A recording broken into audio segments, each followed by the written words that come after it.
सुसंगत विचार सरणी तंत्रज्ञाने होते प्रगती देई मानवा सुख समृद्धी निसर्ग अन्विज्ञान विज्ञानाच्या रंजक गोष्टी व्यापून घेई सारी सृष्टी जगण्यातील विज्ञान आणिक विज्ञानातील जगणे विज्ञानम जनहिताय विज्ञानम जनहिताय विज्ञानम जनहिताय विज्ञानम जनहिताय विज्ञानम जनहिताय विज्ञानम जनहिताय विज्ञानम जनहिताय विज्ञानम जनहिताय.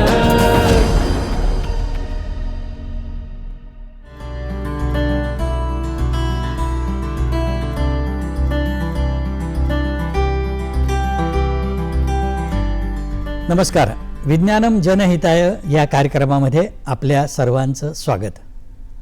आपलं भारतीय सैन्य आपल्या देशांचं अहोरात्र सीमांचं रक्षण करत असतं, डोळ्यामध्ये तेल घालून पहारा देत असतं आणि म्हणून आपण देशामध्ये सुखाची झोप घेतो, चिंतामुक्त आणि सुरक्षित वातावरणात जगत असतो. अशा या सैन्यामध्ये विविध प्रकारची शस्त्र वापरली जातात. ती शस्त्र कशी तयार होतात, त्यांचं वैशिष्ट्य काय आहे, कशा पद्धतीने त्याचा वापर केला जातो याविषयी आजच्या कार्यक्रमामध्ये आपण माहिती घेणार आहोत. ही माहिती देण्यासाठी DRDOचे निवृत्त शास्त्रज्ञ काशीनाथ देवधर हे आज आपल्या कार्यक्रमामध्ये आलेले आहेत. कार्यक्रमामध्ये आपलं स्वागत आणि ते आपल्याला याविषयी माहिती देणार आहेत.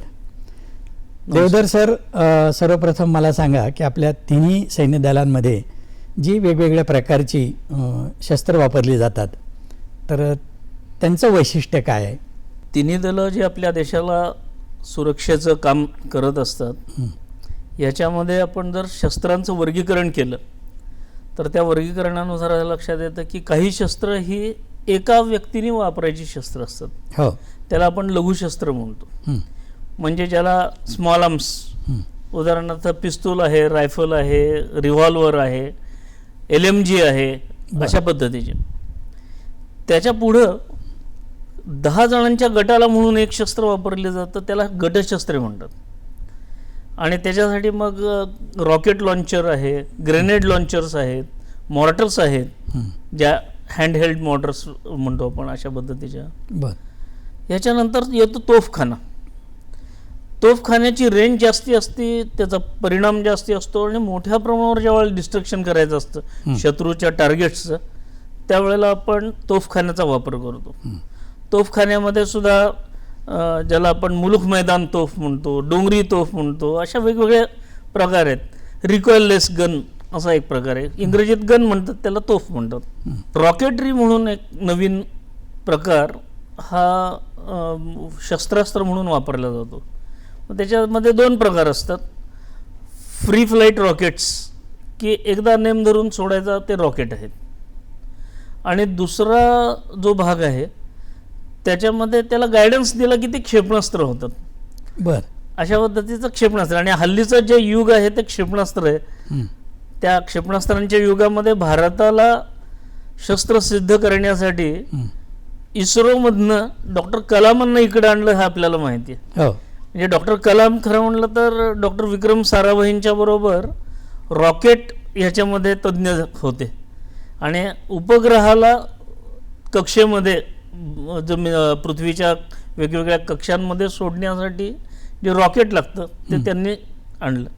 म्हणून भारताच्या रॉकेटरीचे जनक म्हणून आपण एका अर्थाने डॉक्टर कलाम यांचं नाव घेतो. तर असे रॉकेटरी, क्षेपणास्त्र असे विविध प्रकारचे आहेत.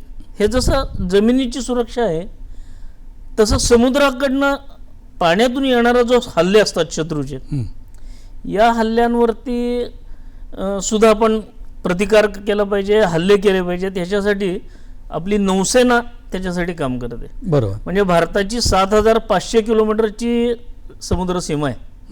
त्याचं संरक्षण करण्यासाठी वेगवेगळ्या युद्धनौका असतात. युद्धनौकांच्या बरोबर म्हणजे ज्याला सरफेसवरती असतात, पाण्याच्या प्रतलावरती असतात, पाण्याखाली पाणबुड्या असतात आणि पाण्याच्या वरती त्यांची एव्हिएशन विंग किंवा नेव्हीचं सुद्धा एव्हिएशन विंग असतं, जे थोड्याफार प्रमाणात वर्ण हवेतून त्याच्यावर हल्ले करतात. अशा पद्धतीचं नौसेना आहे. आणि ज्याला थर्ड डायमेन्शन म्हणतो आपण, ते म्हणजे हवाई हल्ले झाले. सिंदूरमध्ये आपण बघितलं की पाकिस्ताननी ड्रोन असतील, हेलिकॉप्टर असतील, मिसाईल असेल वगैरे असे हवाईतनं हल्ले केले.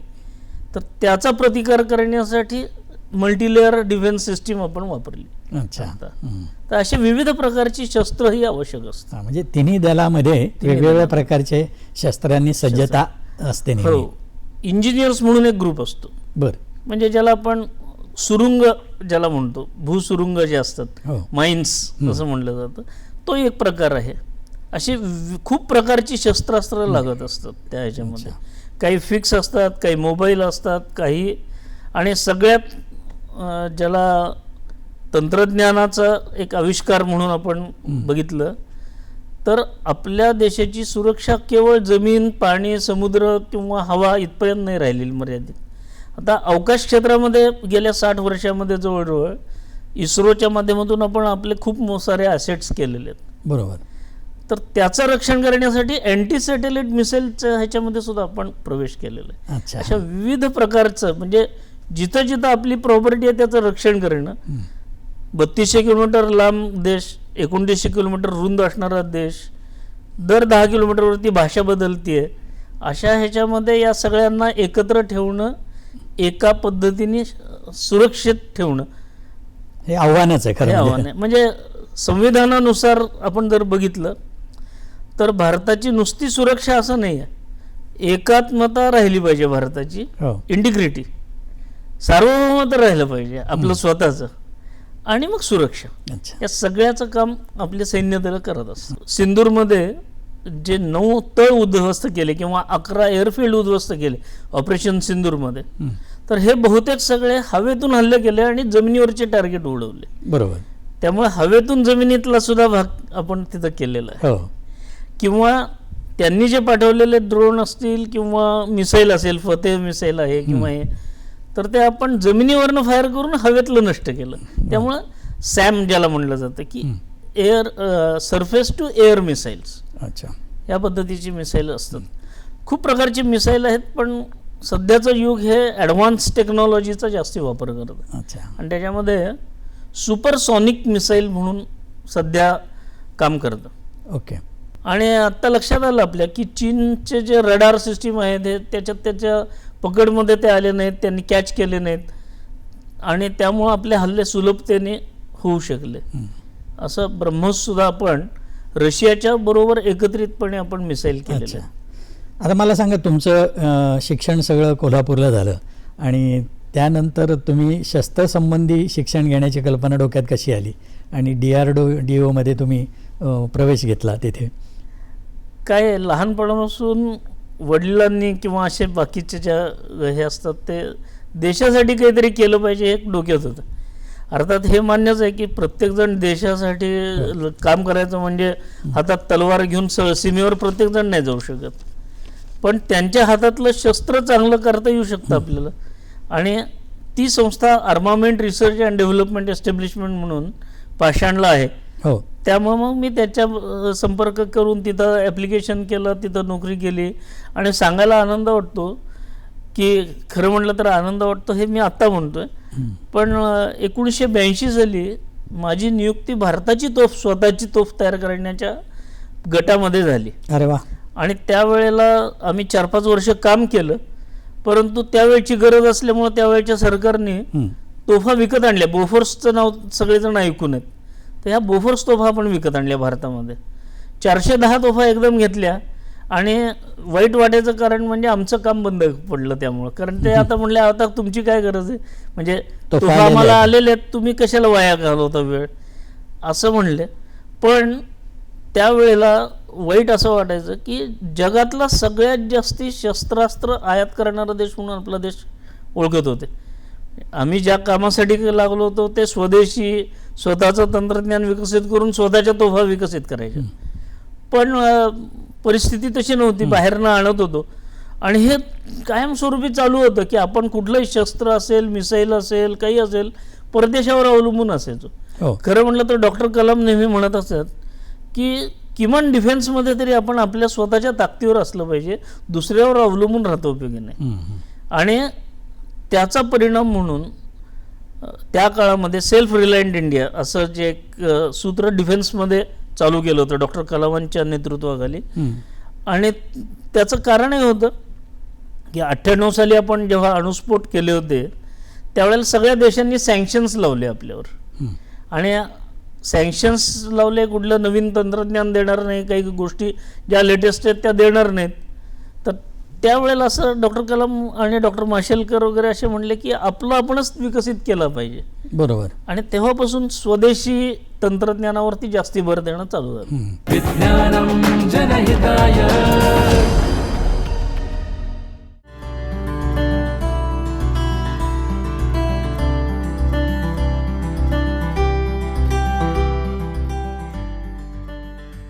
आता तुमच्या कारकिर्दीमध्ये तुम्ही 84 mm light weight launcher gun याच्यावर काम केलं, त्याचं डिझाईन आणि एकूणच त्याचा संपूर्ण विकास कसा झाला, तर या संदर्भात काय सांगता येईल तुम्हाला? कसं आहे, मी तोफांवरती काम करायला सुरुवात केली, मी तुम्हाला जसं सांगितलं तसं. पण त्या तोफेचा प्रोजेक्ट बंद झाला आणि 1996 साली त्यावेळचे जे प्रमुख होते सेनाध्यक्ष जनरल शंकरराव चौधरी म्हणून होते, ते आमच्या ऑफिसमध्ये आले होते. त्यांना आम्ही विविध पद्धतीची शस्त्रास्त्र जी करतो ती दाखवली एका अर्थाने, की त्याचे काय आहेत, कशा पद्धतीचं नवीन तंत्रज्ञान त्याच्यात वापरलं वगैरे. त्यांना मॉडेल्स दाखवले, त्यांना प्रत्यक्ष काही गोष्टी फायरिंग करून दाखवल्या. तर त्यावेळेला त्यांच्या डोक्यामध्ये त्यांना इंटेलिजन्सकडनं जी हे आलेली होती, सूचना आलेली असेल किंवा हे, त्यांच्या डोक्यामध्ये कारगिलसाठी आपल्याला काहीतरी करायला लागणार आहे हे होतं. आणि मग ते आमच्या डायरेक्टर सरांना काय म्हणले की ही जी खांद्यावर ठेवून फायर करायची जी तोफ आहे त्याला आपल्या सैन्य दलामध्ये रॉकेट लॉन्चर असं म्हणतात. तर हे रॉकेट लॉन्चर जे आहे ते वेपन चांगलं आहे, पण ते वजनाला खूप जड आहे, 26 किलो वजन आहे त्याचं. वी वॉन्ट लाईट वेट अशा पद्धतीने त्याने आमच्या डायरेक्टरजवळ सांगितलं. माझं नशीब चांगलं, ते काम माझ्याकडे आलं आणि आमच्या नेतृत्वामध्ये आम्ही केवळ 2 वर्षामध्ये 26 किलो वजनाची तोफ 14 किलो वजनावरती बनवली. नवीन तंत्रज्ञान सगळं वापरलं, कॉम्पोजिट वापरले, कार्बन कॉम्पोजिट वगैरे. आणि क्रायटेरिया हा की एकही परफॉर्मन्स पॅरामीटर कमी नाही झाला पाहिजे. जे आहेत ते ॲम्युनिशन चालले पाहिजेत, येऊ घातलेले पण ॲम्युनिशन त्याच्यातनं फायर झाले पाहिजेत, सुरक्षा पण राहिली पाहिजे, रिलायबिलिटी पण राहिली पाहिजे. हे सगळ्या गोष्टीचा तारतम्याने विचार करून तो डिझाईन करायचा होता. आणि आम्ही ते 2 वर्षात केलं. तेवढ्या वेळामध्ये कारगिलचं युद्ध सुरू झालं. आपल्याला माहिती आहे की ते जे जनरल साहेबांना अपेक्षित होतं ते 1999ला सुरू झालं. त्यावेळेला आमचे प्रमुख होते डॉक्टर APJ अब्दुल कलाम. तर त्यांचा फोन आला आमच्या ऑफिसमध्ये, डायरेक्टर ऑफिसमध्ये, मला बोलून घेण्यात आलं. आणि डॉक्टर कलाम माझ्याशी बोलायला लागले डायरेक्ट. ते म्हणलं, Deodhar, what is the status of our weapon? कारण ते रिव्ह्यू घ्यायचे त्यावेळेला त्यांना माहीत होतं आपण वेपन तयार करतो. तर मी म्हटलं, sir 2 weapons are ready, however this qualification test yet to be carried out. कारण त्याच्या ज्या सगळ्या क्वालिफिकेशन टेस्ट जोपर्यंत आपण देत नाही तोपर्यंत त्या आपण आर्मीकडे देणं योग्य नाही. बरोबर. तर त्यांनी मला काय विचारलं, but what is your confidence level? म्हटलं, sir I am confident it will work. ते म्हणले, then forget about the test, you bring this weapons to Delhi, we will test it against Pakistan. हा त्यांचे शब्द होते. म्हणजे डायरेक्ट प्रयोगच करायचा. हा डायरेक्ट वापरू म्हणले आपण डॉक्टर कलाम. आणि इथं मला डॉक्टर कलामांच्या बद्दलचा आदर वाढला की इतक्या झटक्यात त्यांनी निर्णय घेतला. एका छोट्या माझ्यासारख्या छोट्या सायंटिस्टच्या सहकार्याच्या विश्वासावर ते म्हणले आपण त्याच्यावर डायरेक्ट चाचण्या घेऊ. आणि मग अक्षरशः 3 दिवसामध्ये आम्ही ती वेपन सगळी व्यवस्थित करून मी स्वतः पर्सनल वेपन म्हणून ते पर्सनल लगेज म्हणून दिल्लीत घेऊन गेलो. दिल्लीत आमचे चीफ कंट्रोलर होते, त्यांना दाखवलं. डॉक्टर कलामांच्या टेबलवर घेऊन गेलो. त्यांना तरी इतकी उत्सुकता होती, त्यांनी 40-45 मिनटं माझ्याकडनं त्याची सगळी माहिती परत एकदा घेतली. आणि ते म्हणले, त्यांनी फोन उचलला हॉटलाईन आणि चीफला फोन लावला, चीफ ऑफ आर्मी स्टाफ. युद्ध चालू आहे तिकडं, कारगिल, द्रास, बल्टालिक इकडं.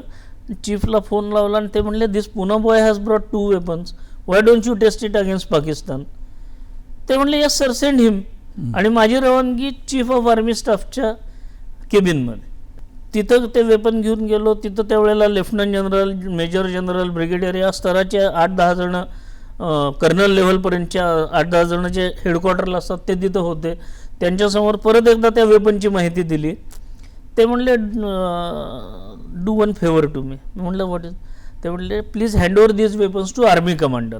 मी म्हटलं येस सर. मला वाटलं या खोलीतनं उठायचं, शेजारच्या खोलीत ते आर्मी कमांडरकडे सोपवायचं ते वेपन. पण त्या आर्मी कमांडर म्हणजे उत्तर सीमेवरती जे युद्ध चालू होतं त्याची जिथनं सूत्र हलत होती मेन, ते उधमपूरला, जम्मूच्या पुढं मला एअरलिफ्टकडून तिथं नेण्यात आलं वेपन सगळं. आणि त्या army commander general HM Khanna म्हणून होते, त्यांच्यासमोर उभारलो आणि त्यांना ते दाखवलं. अक्षरशः तिथले जे युनिट काम करायचे त्यातले एक ऑफिसर तिथं होते. त्यांनी ती मी सोडून आलो तिथं त्यांच्याकडे वेपन, ती सगळी माहिती देऊन त्यांनी ती वेपन वापरली. आणि डॉक्टर कलामांना पत्र लिहिले की these weapons are perform very well and we want it, म्हणजे आम्हाला ती लवकर हवी आहेत, अशा पद्धतीचं पत्र कलामांना आलं. मग 1 महिन्यानंतर कलाम सर आले होते ARDमध्ये पुण्याला, आणि त्यांनी माझ्यासाठी 40-45 मिनटं दिली. आणि मी जेव्हा माझ्यासाठी म्हणतो तेव्हा पूर्ण प्रोजेक्टचा त्यांनी एका अर्थाने रिव्ह्यू घेतला आणि शाबासकीची पाठीवर थाप मारली की वेल डन म्हणून. तीच माझ्या दृष्टीने खूप मोठी गोष्ट आहे.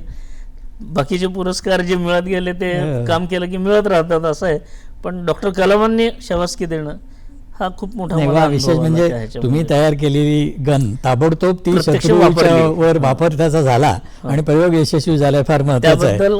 आणि करायला पाहिजे. आता मला एक सांगा की 1985च्या आधी, 1985च्या आधी आपण बरीचशी शस्त्र आयात करत होतो. नंतर मग भारतीय बनावटीची शस्त्र आपण बनवायला सुरुवात केलं. आणि मग ह्या सगळ्या शस्त्र निर्मितीमध्ये कुठल्या नवीन तंत्रज्ञानाचा वापर होतो, किंवा AI म्हणा किंवा रोबोटिक्स वगैरे असं काही वापर होतो का? शस्त्रास्त्र ही कायम अपडेट करत राहावं लागतं, कारण तंत्रज्ञान इतक्या फास्ट बदलत जाते. हो, आत्ताचं जे तंत्रज्ञान आहे त्याच्यामध्ये ड्रोनचा वापर हा सगळ्यात जास्ती करत आहेत. UAVs आहेत, AI आणि ह्याचा वापर सगळीकडे करून त्याचा सहाय्य घेतलं जातं. लेझर टेक्नॉलॉजी आहे, त्याचा पॉइंटिंगसाठी आणि याच्यासाठी अचूकतेने लक्ष हे करण्यासाठी. तर असे सगळे जे नवीन नवीन तंत्रज्ञान आहेत ते इंटिग्रेट करून आपल्याला ती वेपन अपडेट करावी लागतात सगळी. आणि प्रत्येक वेळेला दर 5 वर्षांनी ते वेपन नवीनच तयार होतं, अशातला प्रकार आहे. म्हणजे L-70 गन खूप पूर्वीची आहे, पण आकाश तीरचं मध्ये त्याचं रूपांतर केलं. आणि आता परवा आपण सिंधूरमध्ये आकाशचा वापर झाला होता. आकाश आणि आकाश तीर या दोन्हीचाही वापर तिथं झाला. तर ते स्वदेशी तंत्रज्ञान आहे. आणि या युद्धामध्ये आत्ता ऑपरेशन सिंदूरच्या वेळेला जास्तीत जास्त स्वदेशी चा वापर आपण केला हे अनुभव. मग त्याच्यामध्ये रॉकेटरीमध्ये मग असे सांगितलं असं पिनाका रॉकेट लॉन्चर आहे. ज्या वेळेला आमचा प्रोजेक्ट बंद केला 410 तोफा आणल्यानंतर, त्यावेळेला मला पिनाका रॉकेट लॉन्चरवर काम करायची संधी मिळाली. आणि आज जागतिक स्तराचं ते वेपन आहे. एका ट्रकवर 12 रॉकेट, याप्रमाणे 6 ट्रकची बॅटरी असते. आणि केवळ 44 सेकंदात 72 रॉकेट आपण बंबार्ड करू शकतो. 1 किलोमीटर बाय 1 किलोमीटरचं शत्रूचं ठाणं नष्ट होऊ शकतं, बेचिराग होऊ शकतं. अशा पद्धतीचं पिनाक रॉकेट आहे. आणि परवा आपले माननीय पंतप्रधान मोदीजी जेव्हा फ्रान्समध्ये गेले होते, तर इतके वर्ष फ्रान्सकडनं आपण काही ना काहीतरी घेत होतो. कधी राफेल घेत होतो, कधी सबमरीन घेत होतो.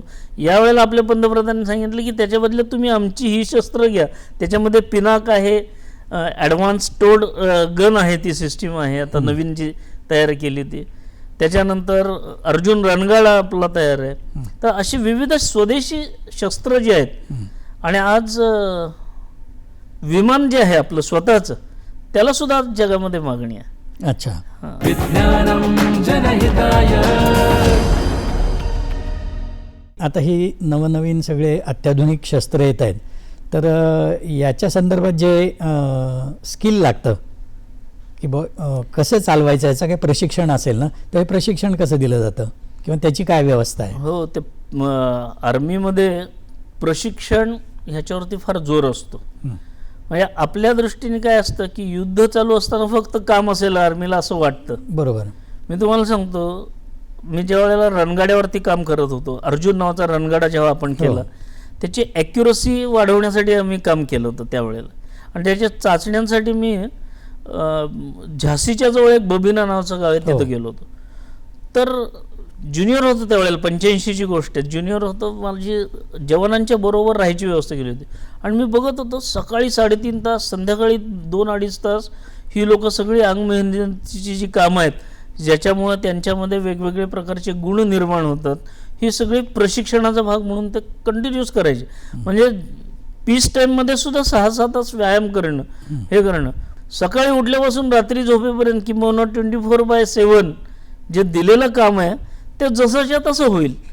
म्हणजे आर्मीच्या लोकांना सुट्टी, याचा अर्थ गणवेश घालायला सुट्टी, बाकी सगळं काम जसं सिव्हिलियन ड्रेसमध्ये अशा पद्धतीने जे डेडिकेटेड 24/7 काम करतात, त्यांच्या हातातलं शस्त्र चांगलं अद्ययावत अत्याधुनिक करण्याचं जर काम माझं असेल, तर मग मी झोकून देऊन काम करायला सुरुवात केली. आणि त्याचे परिणाम मला जाणवले, की दिसले. आता शेवटचा प्रश्न देवधर मला तुम्हाला विचारायचा आहे की सैन्याच्या या सगळ्या शस्त्रामध्ये न्यूक्लिअर वेपन्स हा एक महत्त्वाचा भाग आहे.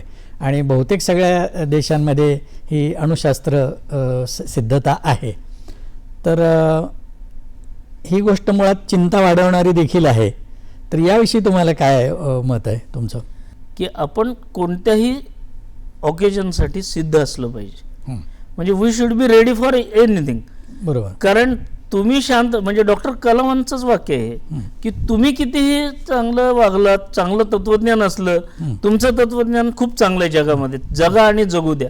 हो. पण ह्या तत्वज्ञानाला मानणारे जेव्हा सगळे होतील त्यावेळेला त्या तत्वज्ञानाला अर्थ आहे.